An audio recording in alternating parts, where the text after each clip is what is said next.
सर्वांना श्री स्वामी समर्थ आणि जयशंकर। 19 एप्रिल रोजी निघालेली श्री शंकर महाराजांची पालखी भांडूप ते पुणे हा प्रवास करून भांडूपमध्ये परत आली। पालखी मठाजवळ येताच पालखीची आरती करण्यात आली आणि सेवेकऱ्यांसह पालखी मठात गेली। स्वामी नामाच्या जल्लोषात पालखीचे मठामध्ये आगमन झाले। स्वामी समर्थ जय स्वामी समर्थ महाराज स्वामी समर्थ जय स्वामी समर्थ सद्गुरु स्वामी समर्थ जय स्वामी समर्थ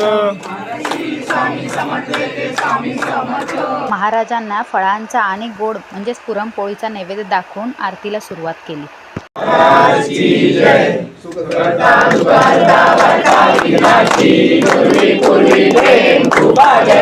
आरती झाल्यावर आम्ही सर्वांनी पालखीचं आणि श्री स्वामी समर्थांचं दर्शन घेतले। निघायच्या अगोदर पुन्हा एकदा स्वामींचं दर्शन घेतलं आणि मठातून बाहेर पडलो। बाहेर पडल्यावर स्वामींचा आवडता प्रसाद म्हणजेच खिचडी घेऊन आम्ही घरी निघालो। भेटूया पुन्हा असंच एक नेक्स्ट ब्लॉगमध्ये।